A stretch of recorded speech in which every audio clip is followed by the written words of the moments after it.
Hello friends, UPSC यानी union public service commission के अंतर्गत एक वैकेंसी निकली है। यह वैकेंसी साइंटिस्ट बी पद के लिए है। साइंटिस्ट बी फॉरेंसिक साइकोलॉजी के पद के लिए वैकेंसी है। मंत्रालय का नाम मिनिस्ट्री ऑफ होम अफेयर्स, गृह मंत्रालय में यह पद निकला है और डिपार्टमेंट का नाम है directorate of forensic science services. साथ ही साथ ऑर्गेनाइजेशन का नाम है सेंट्रल फॉरेंसिक साइंस लेबोरेटरी। ये जो पदों की संख्या है टोटल 2 है और दोनों पद अनरिजर्व्ड कैटेगरी में है। अनरिजर्व्ड कैटेगरी में है, इसका मतलब है किसी भी कैटेगरी का कैंडिडेट इस पद के लिए अप्लाई कर पाएगा। इस पद के लिए जो पे लेवल है वो लेवल 10 का है। लेवल 10 का मतलब है ये ग्रुप ए गस्टेड पद है और इसके लिए जो एज मांगी गई है वो है not exceeding 35 years. General category के कैंडिडेट के लिए 35 ईयर्स का एज लिमिटेशन दिया गया है। इसका मतलब ये हुआ कि बाकी कैटेगरी के कैंडिडेट को as per rules, as per norms age relaxation दिया जाएगा। जैसे ओबीसी को 3 साल का मिलता है, एससी एसटी को 5 साल का मिलता है, वो तो मिलेगा ही। और इसके साथ साथ जो सेंट्रल गवर्नमेंट और यूटीज के जो परमानेंट एम्प्लॉई है उनको 5 ईयर्स का age relaxation, up to 5 years का एज रिलैक्सेशन दिया जाएगा। ये भी दिया हुआ है। चलिए इसके लिए एसेंशियल क्वालिफिकेशन क्या है वो देखते हैं। एसेंशियल क्वालिफिकेशन है मास्टर डिग्री इन साइकोलॉजी और criminology from a recognised university और इंस्टीट्यूट। एक बहुत बढ़िया अपॉर्चुनिटी है जिनके पास साइकोलॉजी या क्रिमिनोलॉजी में डिग्री है मास्टर्स की, उसके लिए यूपीएससी में डायरेक्ट लेवल 10 का पद मिल रहा है। या फिर master degree in forensic science with specialization in psychology और criminology from a recognised university और इंस्टीट्यूट। या तो साइकोलॉजी में होनी चाहिए मास्टर डिग्री, या क्रिमिनोलॉजी में, या फिर फोरेंसिक साइंस में। और फोरेंसिक साइंस में अगर है तो स्पेशलाइजेशन होना चाहिए साइकोलॉजी और क्रिमिनोलॉजी में। एक्सपीरियंस 3 साल का चाहिए रिलेवेंट फील्ड में। और रिलेवेंट फील्ड क्या है? 3 years experience of analytical methods and research there in the field of forensic psychology from a government recognised organisation और इंस्टीट्यूशन। ये ज़्यादा इंपॉर्टेंट है। 3 साल का एक्सपीरियंस चाहिए गवर्नमेंट रिकॉग्नाइज्ड ऑर्गेनाइजेशन इंस्टीट्यूशन से, और वो भी चाहिए इन the field of forensic psychology. ठीक है, अगर ये है तभी आप अप्लाई करें। इस पद के लिए जो डिजायरेबल क्वालिफिकेशन है ज़्यादा इंपॉर्टेंट नहीं, क्योंकि आपको एसेंशियल क्वालिफिकेशन है तो आप भर सकते हैं, एग्जाम भी देंगे और पास भी होंगे। डिजायरेबल जब से एक क्वालिफिकेशन के 2 कैंडिडेट सिमिलर मार्क्स लेकर के इंटरव्यू में आ जाते हैं तो इंटरव्यूअर्स के लिए थोड़ा डिसाइड करने में आसानी होती है। लेकिन इसका ज़्यादा सिग्निफिकेंस नहीं है as far as filling the forms और participation in the examination is concerned.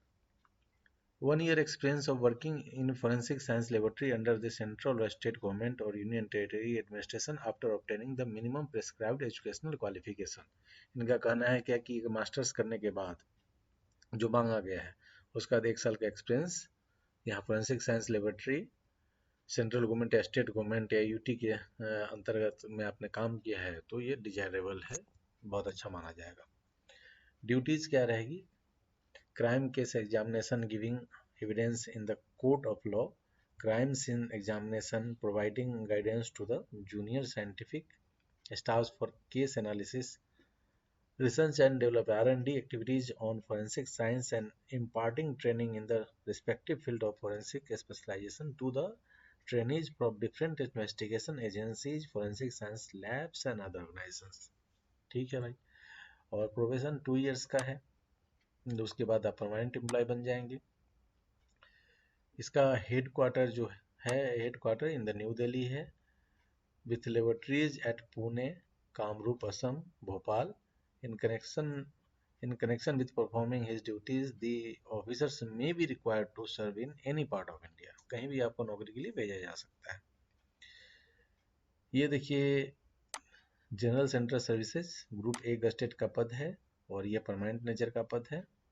ठीक है, इसके अलावा जो एनी अदर कंडीशन है उसमें भी दिया हुआ, leprosy cured persons are suitable for the post of scientist B forensic psychology in CFSLs subject to the condition that their upper limbs are functioning normally। Dwarfism persons are suitable for the post of scientist B. Forensic psychology in CFSLs subject to normal mental status. Acid attack victims are suitable for the post of scientist B. Forensic psychology in CFSLs provided that their vision, mental and status and hearing have not been impaired. तो आप देख रहे हैं कि इसके लिए PWBD के जो कैंडिडेट हैं उनको PWBD एग्जैक्टली नहीं कहेंगे, जिनके साथ ड्वार्फिज्म की समस्या है,